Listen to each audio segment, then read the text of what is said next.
Death in the underworld rarely comes with a warning. Usually it arrives dressed in bespoke Armani, poured smoothly into a crystal goblet of scotch. When the most feared man in Chicago raised a poisoned glass to his lips, it wasn't a highly trained assassin who saved him, but a terrified, invisible waitress. To survive in Chicago's unforgiving underworld, one must learn the art of being unnoticeable. For Hazel Jenkins, invisibility wasn't just a survival tactic. It was a physical reality forced upon her by a society that only valued a certain type of woman. At 28, Hazel was undeniably plump, carrying a softness that stood in stark contrast to the sharp, silicon-enhanced hostesses who usually graced the floors of Il Crepuscolo. Il Crepuscolo, the Twilight, was a private subterranean dining club hidden beneath the bustling streets of the Gold Coast. It was neutral ground for the city's most dangerous predators. Made men corrupt politicians, and cartel liaisons broke bread here under the strict, unspoken rule of peace.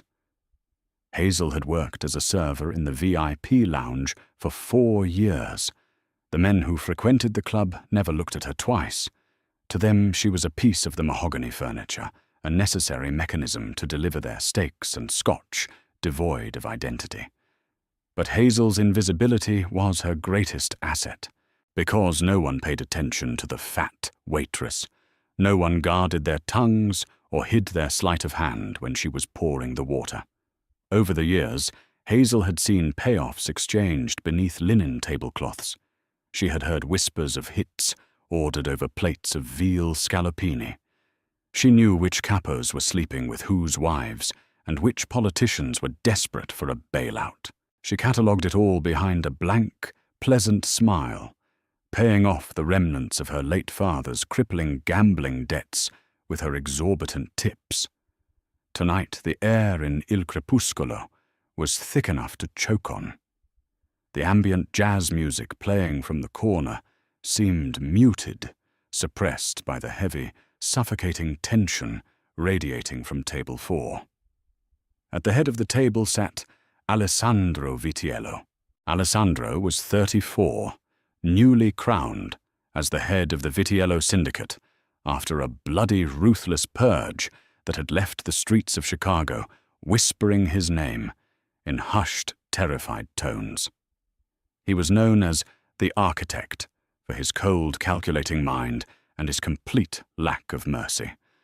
Unlike the aging, boisterous mobsters of the past, Alessandro was sharp, athletic, and possessed a chillingly calm demeanor. His dark eyes missed absolutely nothing. Seated opposite him was Dominic Russo, an older veteran capo who controlled the lucrative shipping ports on Lake Michigan. Russo was a man who belonged to the old guard, flashy loud and deeply resentful of taking orders from a man a decade his junior. Flanking them were their respective bodyguards, Alessandro's right-hand man, a towering stoic named Matteo, and Russo's enforcer, a twitchy, broad-shouldered thug known as Frankie. Hazel stood quietly by the service station, perfectly still, a crisp white towel draped over her forearm. She watched the table with the trained eye of a gazelle, monitoring a watering hole shared with lions. "You're asking for too much, Alessandro," Russo rumbled, leaning back in his velvet chair. He chewed on the end of an unlit Cuban cigar, his heavily ringed fingers drumming against the table. "The ports belong to my crew. My father bled for those docks. You want a 20% tax. That's extortion even by our standards." Alessandro didn't raise his voice. He didn't even shift in his seat. He merely steepled his fingers, staring at Russo with a gaze that could freeze boiling water. "It is not a request, Dominic. It is the new structure. The Colombians are bringing their freight through our routes, and I am guaranteeing their safety. Security requires capital. You will pay the 20%, or you will find yourself relieved of the burden of managing the ports entirely." Russo's jaw tightened. A flash of pure, unadulterated hatred crossed his weathered face, quickly masked by a forced, booming laugh. All right. You're the boss, Vitiello. I may not like it, but I respect the chair. We'll do it your way." Hazel narrowed her eyes. She had grown up around degenerate gamblers and seasoned liars. Russo's laugh was hollow. The capitulation was too fast, too easy. A man like Russo didn't surrender his father's legacy without a fight, unless he knew the fight was already over. "To the new structure, then," Russo declared, raising a hand to signal the bar. "Let's drink to it. A bottle of the Macallan 25, and make sure it's the good stuff, not the swill you serve the tourists upstairs." Hazel felt a cold prickle of dread wash over the back of her neck. She pushed herself off the wall, smoothing down her black apron, and walked briskly toward the mahogany bar. Something was wrong. The air pressure in the room felt off heavy with the metallic tang of impending violence. As she approached the bar, she noticed Russo's enforcer Frankie leaning casually against the brass rail, talking in low tones to the head bartender Felix. Felix was a jumpy, thin man with a severe cocaine habit, a habit Hazel knew he struggled to afford. When Hazel stepped up to the service well, Frankie immediately stopped talking and turned his back, returning to table 4. Felix looked up, his face glistening with a sheer layer of nervous sweat. "Table 4, bottle of Macallan 25, 3 glasses," Hazel said, keeping her voice even and perfectly devoid of emotion. Felix nodded quickly, his hands shaking slightly as he reached for the top-shelf bottle. "Right. Right away, Hazel." Hazel stood at the service well, her eyes instinctively dropping to the polished mirror finish of the bar counter. She watched Felix line up 3 heavy crystal snifters. Her heart skipped a beat. She saw it a fleeting, almost imperceptible movement. Felix uncorked the scotch and poured a generous measure into the first 2 glasses. But before pouring the third, his thumb flicked over the rim. A tiny, translucent droplet of clear liquid fell from a concealed vial in his palm, dissolving instantly into the amber pool of the scotch. It was so fast, so practiced that anyone else would have missed it. But Hazel wasn't anyone else. She was the invisible wallflower, and she saw everything. Hazel's blood ran ice-cold in her veins. Poison. It had to be. A bullet in Il Crepuscolo would start a mob war that would burn Chicago to the ground, bringing down the wrath of the Commission and the FBI simultaneously. But a sudden heart attack, a tragic, unforeseen medical emergency, striking the young high-stress boss of the Vitiello family, that was clean. That was deniable. Russo would inherit the throne by morning. Felix placed the glasses onto Hazel's silver serving tray. He meticulously adjusted the placement. The tainted glass was positioned at the front right, exactly where Hazel would instinctively reach first when serving the head of the table. "Take it," Felix muttered, avoiding her eyes. He wiped his brow with a bar towel. "Don't keep them waiting." Hazel's mind raced as she gripped the edges of the silver tray.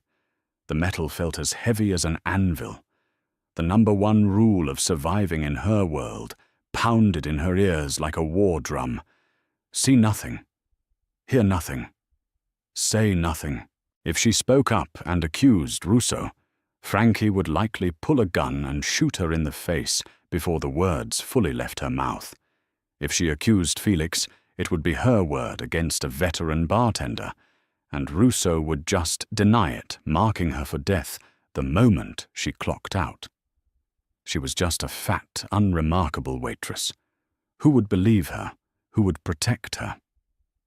But as she turned to walk toward table 4, her eyes met Alessandro Vitiello's across the dimly lit room. He was perfectly composed, yet utterly isolated. A young man carrying the weight of an empire, surrounded by vipers, eager to strip the flesh from his bones. Hazel remembered a night 2 years ago when a drunk, handsy associate had cornered her in the coat room. Alessandro, who had merely been a capo at the time, had walked by. He hadn't raised his voice. He had simply looked at the man and softly said, "She is working. Leave her." It was the only time in her life a man of power had seen her as a human being worthy of basic dignity. She couldn't let him die. The walk from the bar to the table took 15 seconds, but to Hazel it felt like a march to the electric chair. Her brain worked in overdrive, calculating physics angles and human psychology. The silent switch. She reached table 4. The men fell silent, the heavy air thick with anticipation. Russo was practically vibrating with poorly concealed excitement, his eyes fixed on the tray. Matteo Alessandro's stoic bodyguard took a half step forward to inspect the drink's standard protocol. "Gentlemen," Hazel murmured softly, her voice barely above a whisper. According to mob etiquette, the boss of the highest rank is served first. Alessandro. She stepped to his right side. Her trembling hand reached for the tainted glass at the front right of the tray. Now or never.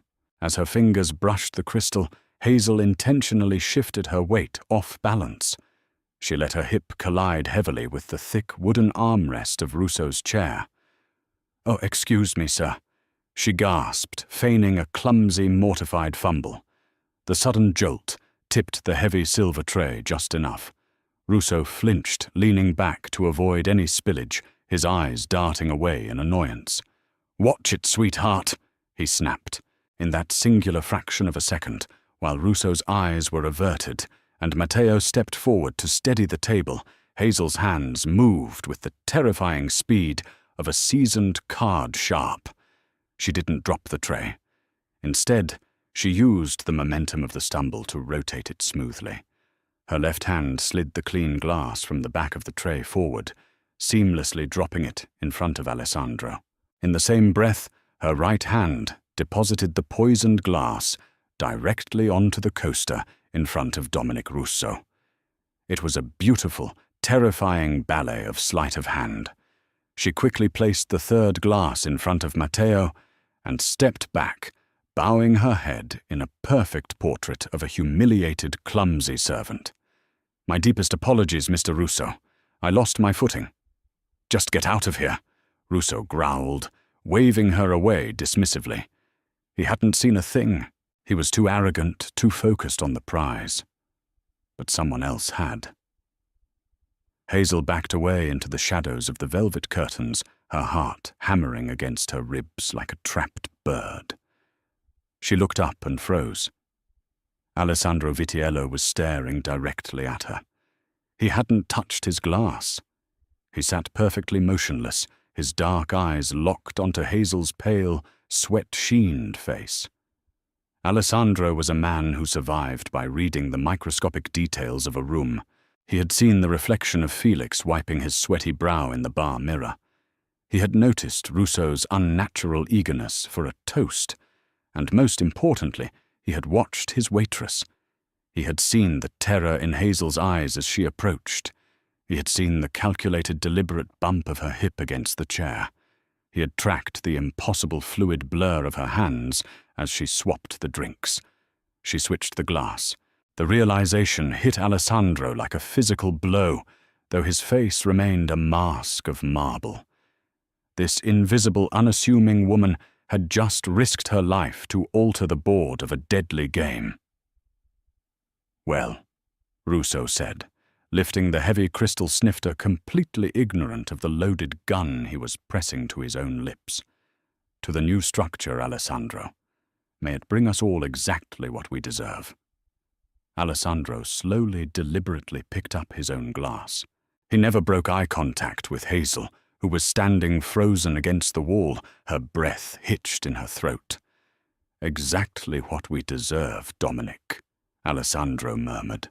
The timbre of his voice was dark, resonant, and laced with a terrifying finality. They drank. Hazel clamped a hand over her mouth, retreating another step into the darkness.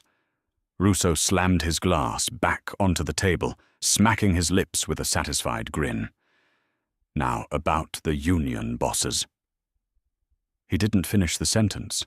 Russo's eyes suddenly went wide, bulging against their sockets. The color drained from his face, replaced by an alarming, sickly pallor. He grabbed his own throat, a wet, choking gasp ripping from his lungs. "Boss!" Frankie the Enforcer stepped forward, his hand dropping toward the holster beneath his jacket. Russo tried to stand, knocking his heavy oak chair backward onto the floor with a deafening crash. He convulsed his hands, clawing at his chest as the synthetic neurotoxin designed to mimic a massive myocardial infarction tore through his nervous system. Foam bubbled at the corners of his mouth. He collapsed onto the Persian rug, his body thrashing violently against the floorboards. Chaos erupted in the private dining room. Frankie drew his weapon, screaming for help. Patrons at other tables leapt to their feet, tables overturning, glass shattering. Through the absolute pandemonium, Matteo drew his custom, 1911, leveling it directly at Frankie's chest. "Drop it!" Matteo roared over the din, "or I'll paint the walls with you." Amidst the screaming, the drawn guns, and the dying man convulsing on the floor, Alessandro Vitiello did not flinch. He did not draw his weapon. He did not even stand up. He slowly set his half-empty glass down on the mahogany table. Then, with a chilling calmness, he turned his head to look back into the shadows. Hazel was backed against the wall, trembling violently, tears of sheer terror welling in her eyes. She had crossed the Rubicon. She had murdered a mafia capo to save a boss. There was no going back to her quiet, invisible life. Alessandro's dark eyes burned into hers through the dim light of the dining room. He didn't look at her with anger. He looked at her with profound, absolute clarity. He gave her a single, almost imperceptible nod. "I know what you did." The subterranean dining room of Il Crepuscolo descended into a frenzy of panicked survival. Screams echoed against the vaulted brick ceiling as high-powered lawyers, corrupt aldermen, and seasoned mobsters scrambled like rats, fleeing a flooding ship. Waiters dropped trays of expensive china, the shattering ceramic masked by the chaotic symphony of shouting voices and overturning tables. Dominic Russo lay motionless on the imported Persian rug, his sightless eyes staring up at the chandelier. The synthetic neurotoxin had worked with terrifying, brutal efficiency. To any paramedic or medical examiner, it would present exactly as a catastrophic, fatal myocardial infarction, a massive heart attack brought on by age, stress, and a diet rich in red meat and fine cigars. Frankie Russo's enforcer was on his knees next to his fallen boss, his hands trembling as he hovered over Russo's chest, unsure whether to attempt CPR or draw his weapon again. Above him, Matteo stood like a monument carved from granite, his custom 1911 pistol still leveled in a deadly, unwavering line at Frankie's skull. "Call an ambulance," Alessandro Vitiello commanded. His voice was not loud, but it cut through the pandemonium like a straight razor. He turned his dark, unreadable gaze to the remaining patrons who had frozen in the doorways. "Dominic has suffered a medical emergency. Give the man some dignity. Clear the room." Hazel Jenkins didn't wait for a second invitation. Her heart hammered against her ribs like a trapped, frantic bird. The silver serving tray slipped from her trembling fingers, clattering loudly against the floorboards, but no one noticed. She was once again completely invisible. She backed away, slipping through the heavy velvet curtains that separated the VIP lounge from the chaotic kitchen. The kitchen staff was in an uproar, cooks shouting in rapid-fire Italian and Spanish, trying to peek through the porthole windows of the swinging doors. Hazel bypassed them all. She untied her black apron with numb, shaking fingers, letting it fall to the grease-stained floor. She grabbed her heavy wool coat from the employee locker room, her breath coming in short, panicked gasps. "I killed a man. I killed a mafia capo." The thought looped in her brain, a terrifying mantra that threatened to pull her into a full-blown panic attack. She pushed through the heavy steel service exit, bursting out into the freezing, unforgiving air of the Chicago winter. The alleyway behind Il Crepuscolo was dark, smelling of stale garbage and freezing rain.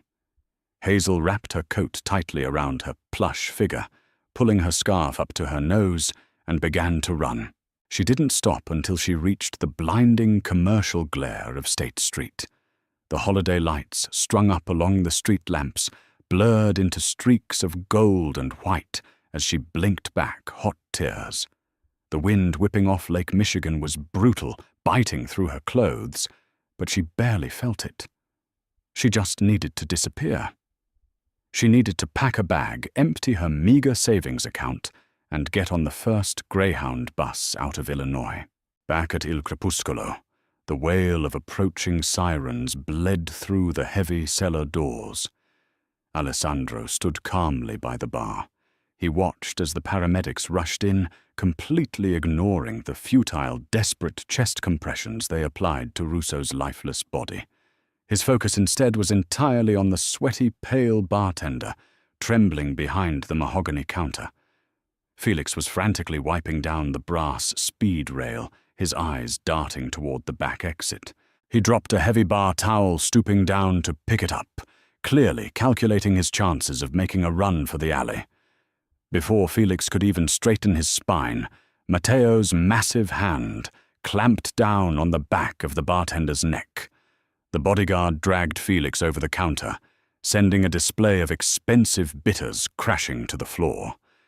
Matteo pinned the terrified man against the mirrored wall, his forearm pressing ruthlessly against Felix's windpipe. "Where did you get the vial, Felix?" Alessandro asked, walking slowly toward the bar. He picked up the tainted glass Russo had left behind, inspecting the remaining amber liquid against the dim light.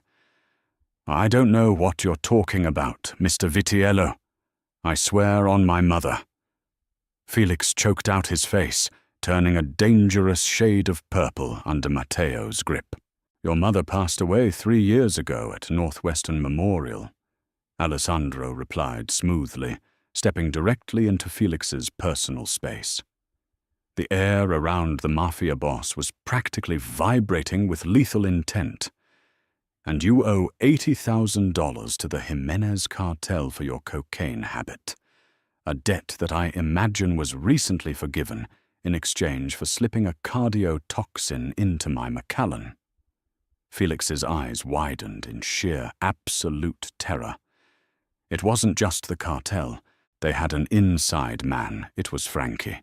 Felix sobbed, breaking instantly under the pressure. "Frankie paid me. He wanted Russo out of the way, and he wanted to frame you, so the commission would hand him the ports. I had no choice. Alessandro, please." Alessandro's expression remained entirely impassive. The twist was a calculated bet, a power grab by an ambitious underling. Frankie had played his own boss to steal the throne. "Matteo," Alessandro murmured quietly, turning his back on the weeping bartender. "Take Felix to the warehouse on the south side. Have a long conversation with him. Find out exactly who else Frankie has been talking to. Then ensure Felix never mixes another drink." "Yes, boss," Matteo grunted, hauling the sobbing man toward the private loading dock. Alessandro stepped out of the club, ignoring the flashing red and blue lights of the police cruisers blocking the street. His driver had already pulled the armored black Cadillac Escalade up to the curb. But Alessandro didn't get in immediately. He looked down the street, his mind replaying the terrifyingly beautiful ballet of the fat waitress who had saved his life. She was clumsy, society would say. She was soft, invisible, and unremarkable. Yet in a room full of hardened killers, she was the only one who possessed the situational awareness of a master tactician and the raw, unadulterated courage of a soldier. He pulled his phone from his tailored overcoat. "Find the waitress," he ordered his security team. "Hazel Jenkins. Track her. Do not let her out of your sight. Bring her to the St. Regis." 4 miles away, Hazel was speed-walking down Rush Street, the towering, illuminated facade of the Drake Hotel, casting long shadows across the icy pavement. She was freezing her lungs, burning with the exertion. She checked over her shoulder for the 20th time, convinced she saw men in tailored suits stepping out of every shadow. Suddenly, the squeal of heavy tires broke through the wind. A massive black Cadillac Escalade swerved aggressively, cutting across 2 lanes of traffic to block the crosswalk directly in front of her. Hazel gasped, stumbling backward on the ice. The rear door of the SUV swung open with a heavy mechanical thud. Sitting in the plush leather interior, illuminated only by the faint glow of the dashboard, was Alessandro Vitiello. "Get in, Hazel." His voice rumbled into the freezing street, a command wrapped in dark velvet. Hazel shook her head wildly, her hands coming up defensively. "I didn't see anything. I swear to God, I don't know anything. If you stay on this street, Frankie's men will find you by morning to tie up loose ends. The cartel will hunt you because you ruined their investment. You are a dead woman walking." Alessandro stated, his eyes locking onto hers with hypnotic intensity. He extended a large, impeccably manicured hand toward her. "Get in the car. I protect what belongs to me." Hazel stared at his outstretched hand. She had spent her entire life hiding, shrinking herself down to survive in a world that despised her. Now the most dangerous man in Chicago was offering her a lifeline. Trembling, she reached out, placing her cold, shaking fingers into his warm palm. He pulled her into the darkness of the Cadillac, and the heavy door slammed shut, sealing her fate. The penthouse suite of the Saint. Regis Chicago was a sprawling fortress of glass steel and imported Italian marble, suspended 80 stories above the glittering frozen expanse of Lake Michigan. Hazel stood entirely still in the center of the massive living room, feeling like a muddy stray dog that had accidentally wandered into an art museum. Alessandro had stripped off his overcoat and suit jacket, leaving him in a crisp, charcoal dress shirt, with the sleeves rolled up, revealing forearms corded with lean muscle, and a faint lattice of old, faded scars. He poured 2 glasses of sparkling water at a wet bar, handing one to Hazel. "Drink," he instructed gently, though the authority in his tone remained. "You are in shock." Hazel took the glass, her hands shaking so violently that the ice clinked loudly against the crystal. She took a sip, the cold water grounding her slightly. "Are you going to kill me?" she whispered, her voice cracking under the immense strain. Alessandro paused. He looked at her, not with the predatory gaze of a mobster, but with genuine, profound curiosity. "Kill you, Hazel, you saved my life tonight. Why would I execute my savior?" "Because I'm a liability." She blurted out, the brutal, honest truth of the underworld spilling from her lips. "I'm a witness. I know you know that Frankie poisoned the drink. I know Russo was murdered. In your world, people like me don't get to live just because we did a good deed. We get buried in the foundations of new casinos." A slow, devastatingly handsome smirk played at the corner of Alessandro's mouth. "You are incredibly observant. You hide behind your apron and your silence, but you see everything, don't you?" He stepped closer, invading her personal space. Hazel's breath hitched. She instinctively tried to step back, painfully aware of her size, her messy hair, and the cheap, unflattering fabric of her clothes in comparison to his terrifying elegance. But Alessandro reached out his hand, gently but firmly gripping her hip, stopping her retreat. "Why did you do it?" he asked, his voice dropping an octave, becoming incredibly soft, almost intimate. You could have walked away. You could have let me drink the poison, and Russo would have left $100 tip on my corpse. Why risk your life for a monster like me? Hazel looked up into his dark eyes, finding no judgment there, only a fierce, burning intelligence that saw right through her defenses. 2 years ago, Hazel whispered, her cheeks flushing a deep, embarrassed crimson. In the coat room, a guy named Sal he cornered me. He put his hands on me. No one cared. They were all laughing. But you walked by. You told him to leave me alone. You looked at me like I was a human being. Alessandro stared at her, genuinely taken aback. He remembered the incident faintly, a minor correction of an associate lacking discipline. To him it was basic respect.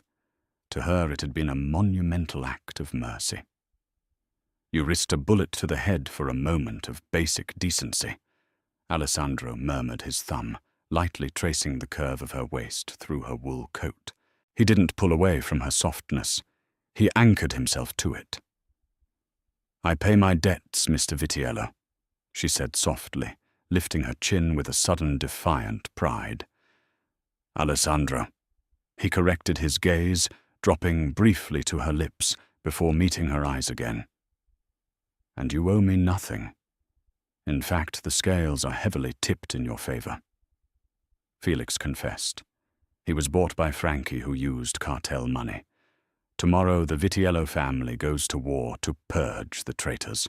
It will be bloody, and Chicago will burn. Hazel shuddered, the reality of the violence sinking in. "What happens to me?" "You stay here." Alessandro commanded, his grip on her hip tightening possessively. "You will be guarded by my best men. But when the dust settles, you are not going back to Il Crepuscolo." Hazel felt a lump form in her throat. "I need a job. I have rent." "You misunderstand," Alessandro interrupted, taking a half-step closer. The heat radiating from his body was intoxicating. "You have survived by being invisible, Hazel, by letting the world overlook you. But I see you. I see a woman with a sharper mind than half my capos, and more bravery than my entire security detail." He reached up his fingers, gently brushing a stray lock of hair behind her ear. The touch sent a violent shiver down her spine. "When this war is over," Alessandro vowed, his voice a low, rough whisper against her skin, "you will not carry trays. You will sit at my table. You will be protected, respected, and feared. You saved the architect, Hazel. Now I am going to build a fortress around you." Hazel stared at the most feared man in Chicago, realizing with a terrifying thrill that her life as an invisible wallflower was dead and buried. In its place, something far more dangerous and incredibly alluring had just been born. She was no longer just the fat waitress. She was the queen the underworld didn't see coming. Did this pulse-pounding mafia romance leave you breathless? The underworld is full of dangerous secrets, and Hazel's journey from an invisible waitress to the formidable queen of the Chicago syndicate is just beginning. If you want to see more thrilling, real-life, inspired stories filled with shocking twists, dangerous romance, and intense drama, smash that like button. Share this video with your fellow romance addicts, and don't forget to subscribe and hit the notification bell so you never miss a chapter.